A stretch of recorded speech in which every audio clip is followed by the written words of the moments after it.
Israel News Update, February 7th, 2025. This is David Bedein reporting from Jerusalem, Israel. The question on everyone's mind in Israel today is the Trump plan for Israel to relinquish Gaza to international control, basically under US control, as if that will solve the current war. There is a basic misunderstanding around the world and even in Israel.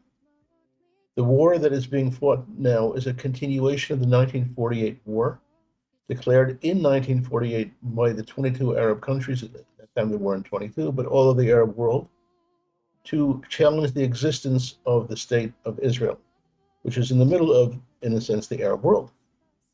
What's important to emphasize is that that war was never stopped.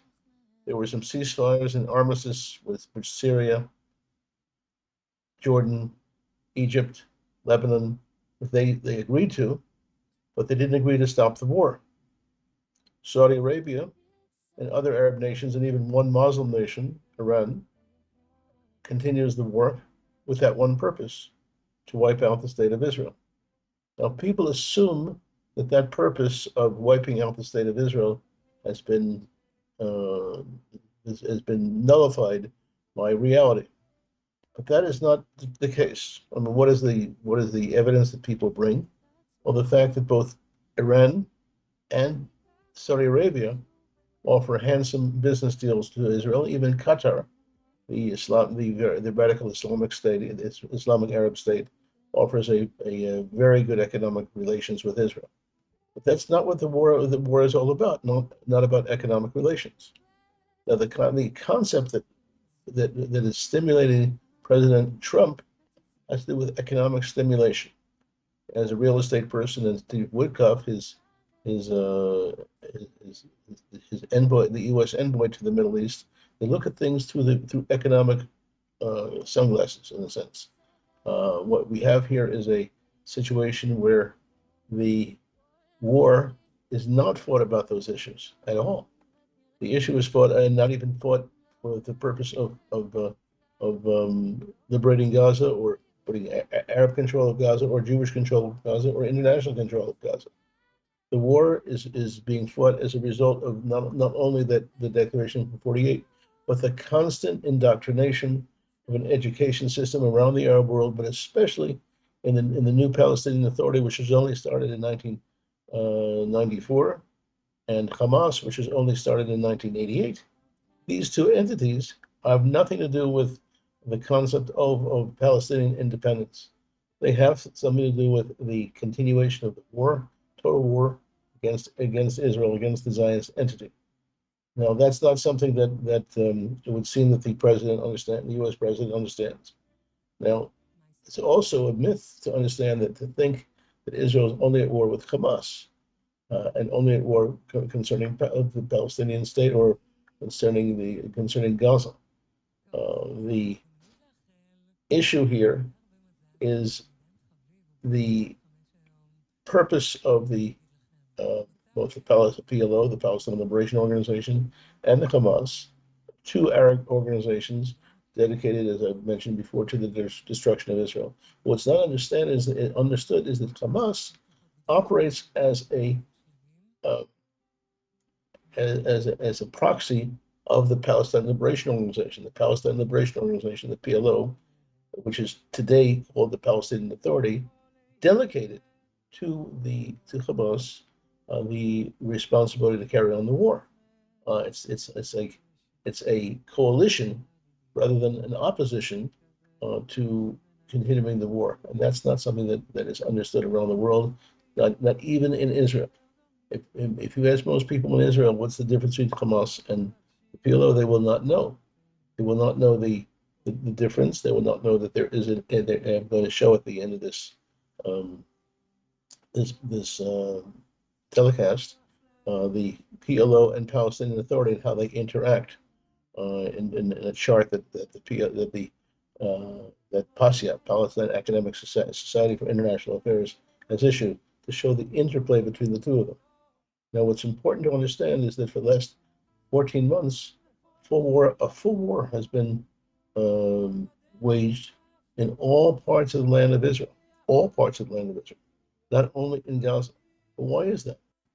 When you go to a Gaza school in Gaza, which is run by UNRWA, the United Nations Relief and Works Agency, the children have on the map.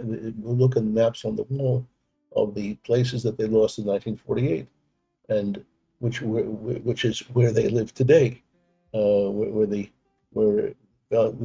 Arabs live today, and where you see very clearly demarcated areas of Israel which are now which are now under uh, Arab uh, Arab sovereignty in a sense, and that's what they want to get back. The areas that they lost in '48. That's not understood. Not understood at all. What's thought of in Israel and around the world is that if Gaza were to be, or should I say, clean of the Jews, clean of any other entity there, they'll be okay. And then there would be a peace between Israel and Gaza. But the Israel war is not for Gaza and not for Judea Samaria. It is for all of the area on which the Arab League continues to fight for, and their proxies, the PLO and Hamas, are carrying out that war.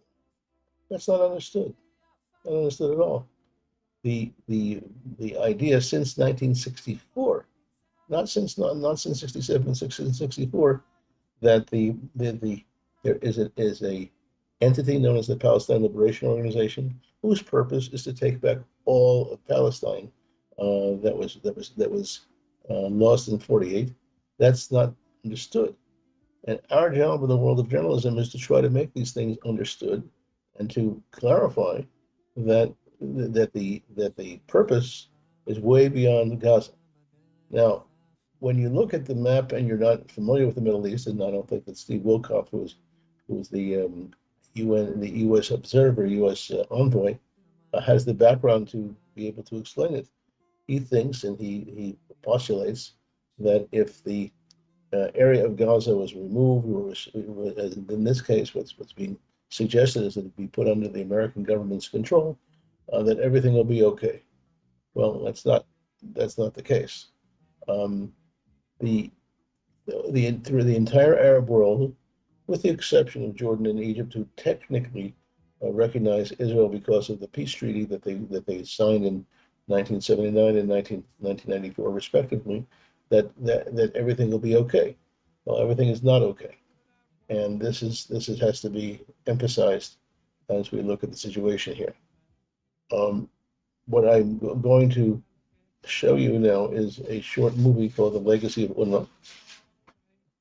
UNRWA, which has been the dominant factor ruling the Palestinian Arabs in basically since 1949. Now they determined the slogan of the right of return by force of arms, and the school system, the education system, has reflects that philosophy. Now, the negotiations taking place this week in Washington, D.C., concerning the future of the Middle East, the future of the war, does not relate to education in any way, shape, or form. And that is very unfortunate. By not relating to education, you're missing the whole point of the war. Because if you don't stop the education system, which is promoting the war, you have wasted your time. So let's take a look at a short movie of the legacy of UNRWA, which shows exactly what's been taught to the Palestinian Arabs over the years, and there's no sense of stopping it. What's happening instead, whereas the UNRWA's powers in Lebanon, Syria, Gaza has been reduced, in Judea, Samaria, UNRWA's control of the area has been increased. Even in Jerusalem, which is now in question whether UNRWA will continue in Jerusalem, but the emphasis of the power of UNRWA right now, which controls the education system, is in Judea, Samaria, especially in Bethlehem, just outside of Jerusalem. Take a look at the movie. You'll see what I'm talking about. You'll see what the Palestinian Arab intentions are, and ambitions are, and you tell me if the creation of an economic entity known as Palestine or Free Gaza, whatever you want to call it, if that will solve the issue. I don't believe it will, and I think that people who do not understand the Middle East will postulate that's the way to understand things and also to solve the issue. Let's take a look at that and let us know what you think. You can reach us. I'm with the Israel Resource News Agency at the Dr. Bedein Center for Near East Policy Research. You can reach us through Bedein at IsraelBehindTheNews.com. We'll put that on the screen here so you can see it. Bedein at IsraelBehindTheNews.com. You can see our website, which has been operating since 1997, IsraelBehindTheNews.com. Thank you. Have a good day. Let's hope for better times.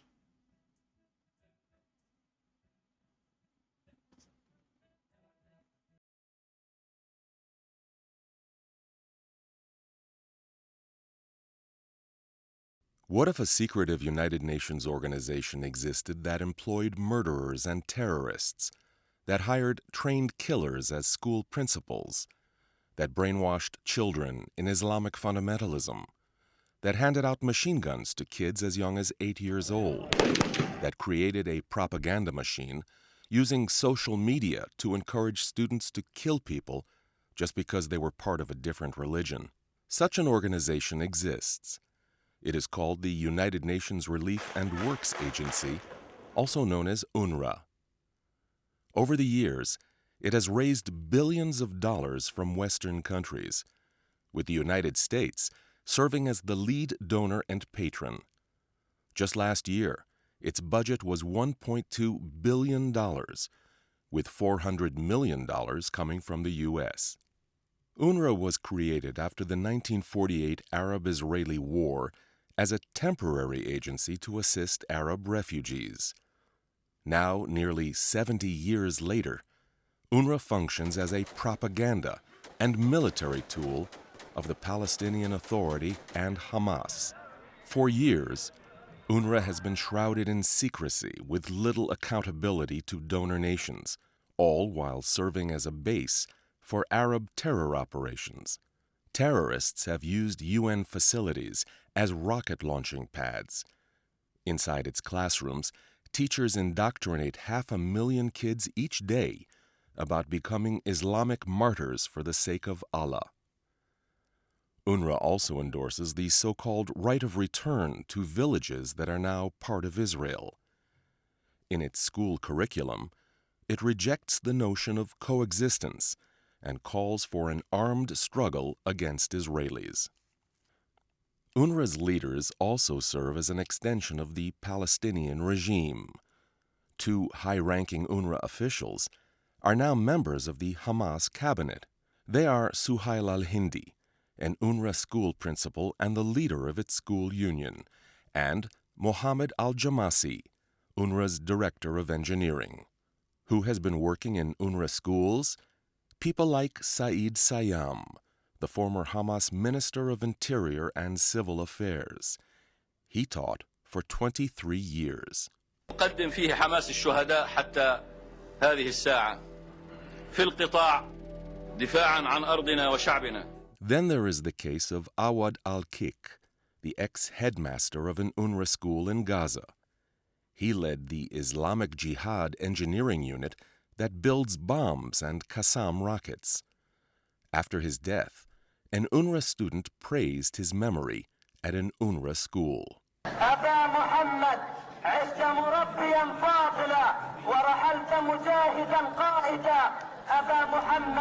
Children are taught in UNRWA Palestinian schools that Jews are invaders. Jews are likened in textbooks to snakes and wolves. The classroom and schoolbook maps make no reference to Israel and identify the land only as Palestine. The curriculum focuses on jihad or holy war and the Arabs' desire to conquer all of Israel. 5th graders are taught poetry that emphasizes the need to participate in jihad in order to conquer Israel. Under the flag of glory, jihad, and struggle, With blood, sacrifice, fraternity, and loyalty, we are returning. To encourage jihad or holy war, UNRWA students regularly participate in school plays. Here, students dressed as terrorists emerge from a tunnel and simulate the kidnapping of an Israeli soldier. Every year, Hamas recruits thousands of UNRWA students for military war games. They are handed guns and trained to kill Jews and Israelis. Let's watch and listen as Hamas leaders articulate their vision. Let's also hear from the youngsters themselves.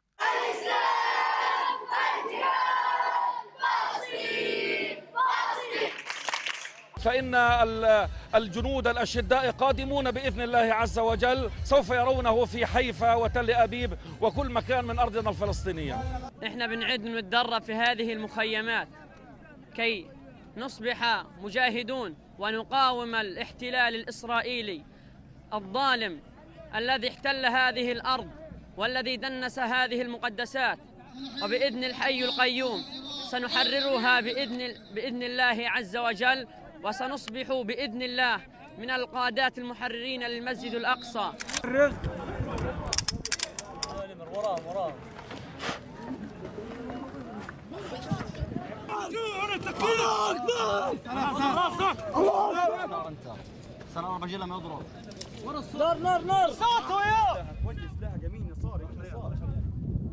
دربنا هذا الجيل على كل أنواع الأسلحة وعلى جميع التخصصات، دربناهم على المدفعية وعلى الدفاع الجوي، دربناهم على الأنفاق، دربناهم على الكيماندوز، على الضفادع، دربناهم على كل شيء حتى يعتدلوا ليحاربوا عدوهم بإذن الله تعالى. نؤكد على أن الكفاح المسلح هو الخيار الوحيد لتحرير فلسطين لا المفاوضات. لذلك لابد من تحصين هؤلاء النفوس وتقوية المعنويات بحيث يكونوا أقوياء في الدين، أقوياء في انتمائهم للوطن، أقوياء في انتمائهم أو بانتمائهم للجهاد، ويكونوا عونا للمجاهدين لا عونا للمحتلين. فنحن هذه القدس لنا، هي عاصمتنا ليس لليهود. هم يزعمون أن لهم الهيكل المزعوم، هو ليس لهم، هو هيكل سليمان ليس لهم. القدس لنا نحن فقط، للمسلمين فقط. هؤلاء اليهود الخنازير ليس لهم لا قدس ولا معالم في المسجد الأقصى، هم لهم فقط بيوت الخنازير وليس لهم في الأقصى. القدس لا تسترد إلا بالسلاح وبسلاح المقاومة، ورسالتي إلى المقاومة أوجهها أن امسكوا، ارفعوا سلاحكم في وجه المحتل، أن اتحدوا في وجه المحتل حتى تحرير القدس وكامل فلسطين إن شاء الله. هذا هو الجيل الذي يتأهل للتحرير وللنصر وللعودة وللاستقلال. يا ويلكم يا ويلكم يا بني صهيون من هذا الجيل الذي لا يعرف الضعف طريقا إلى قلبه.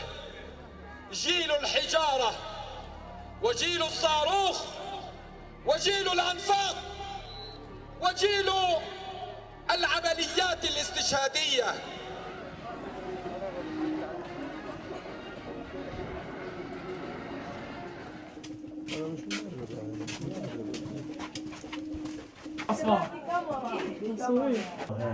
لا يا اخو عيب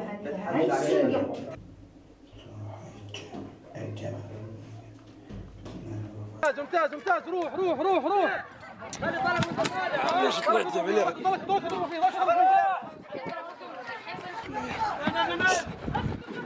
But it's not just Hamas that hands out guns to kids. The Palestinian Authority does the same, and has also encouraged UNRWA students to attend war games. We asked the students what UN educators have been teaching them. Their answers suggest that the UN agency is practicing a mix of mind control and child abuse, an ideology that dispatches students to the front lines of a new war against Israel and the West. بيعلمونا إن الأقصى إلنا وإلنا يعني الحق، يعني إلنا فلسطين والأراضي كلها إلنا. يعني إنهم بيعلمونا بالمدرسة إنهم إرهابيين بيعلمونا إن الصهيونية هم أعدائنا وهم أهم إشي لازم يسوي فيهم عملية. إيش أكيد هدول العمليات ترفع الراس ولفلسطين. العمليات هاي تاعت الدعس والسكاكين هاي إشي بيرفع الراس لفلسطين. بيحكوا لنا عن اليهود إنهم هدول مش مناح وهدول بقتلوا قاعدين بشبابنا. بيحكوا لنا هدول غدارين، وبيحكوا لنا إنه هدول بغدرونا وهدول مش مناح. إذا بطعن بدعس عليهم. عمل عمليات. كيف يعني؟ الدعس، عمليات الدعس، عمليات الطعن والاشتباك المسلح في المخيمات. إذا بدك بطلع بستشهد عادي. أنا إن شاء الله أساعد الشباب وإن شاء الله أصير مقاوم بالمستقبل مع الدولة الإسلامية.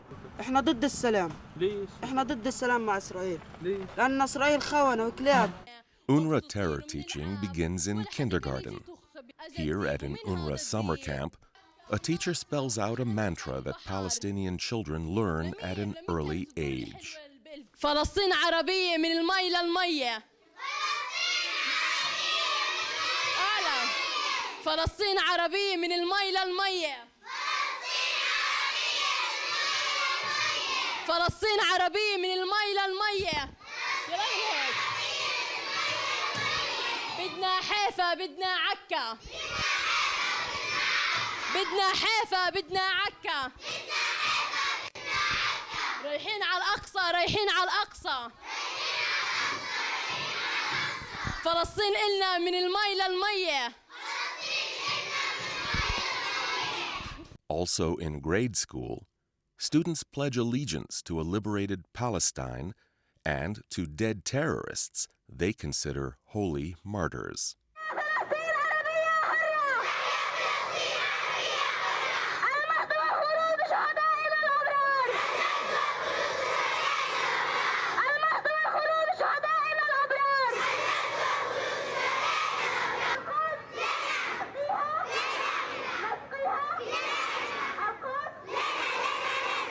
One of UNRWA's most popular employees is Mohammed Asaf, a singer who is known internationally as the winner of the Arab Idol music contest. Asaf, a product of UNRWA Education, is now UNRWA's official youth ambassador. Hired to promote peace, Asaf seems determined to do the opposite.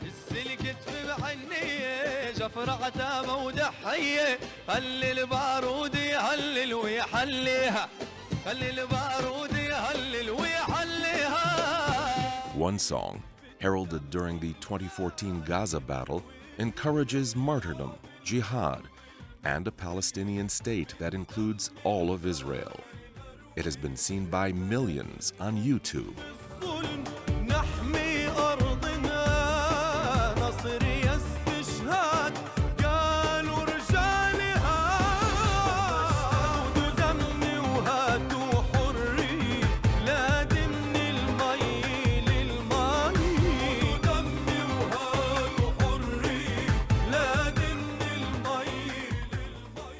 Palestinians who kill Jews achieve a special status in and around UNRWA facilities.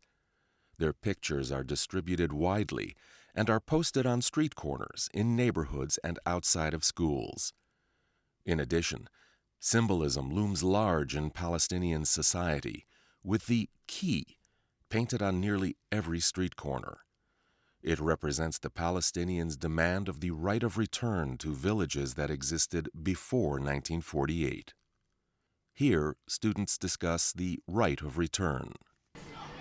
أنا بتمنى أرجع لمدينة يافا.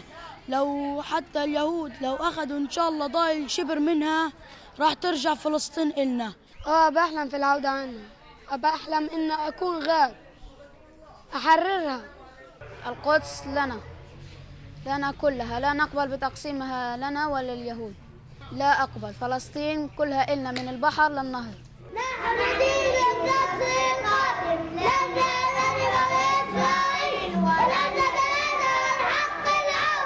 هي الأرض عربية بالتاريخ والهوية فلسطين عربية بالتاريخ. من القدس وعكا ومن حيفا ومن ريحة وغزة ورام الله. من بيت لحم ومن يافا ومن بير السبع والأرم. من القدس وعكا ومن ومن حيفا ومن ريحة وغزة ورام الله. وأنا بحب أروح، وأنا بحب أرجع على كفر قاسم غصبا عن اليهود وأنتصر على اليهود. هم مجموعة من الكفار والناصرة، ولا بحبوا الله ولا بيعبدوا الله وبكرهونا. شو بتعرف عن حق العودة؟ هذا نرمى على اليهود حجار وندبح اليهود. طيب شو بتعني لك حق العودة؟ إن نقتل اليهود وندافع عن وطننا. When we spoke with Palestinian leaders, they lauded the cooperation between UNRWA and terrorist organizations. طبيعة العلاقة بين حماس والأونروا هي علاقة طيبة وجيدة. نحن نحرص على تسهيل وتيسير أعمال الأونروا، ويحدث تواصل في بعض الأمور التي قد يحتاجون لتسهيل الأمور، ولكن الآن كما قلت أن الاتصال المباشر هو مع الحكومة. Israeli Deputy Foreign Minister Tzipi Hotovely offered her perspective on UNRWA. I think the message is very clear. You need to monitor the education content. This is not just giving money and letting go. You need to make sure that your intentions are being fulfilled. And at the moment, this is exactly the opposite of the people and the countries that are donating. When you see the reality on the ground that they grow up generation after generation that is being educated on the idea that Israel doesn't have the right to exist. And we need to stop that. We definitely need to stop that. We need to stop this automatic way of sponsoring without taking any responsibility of the content.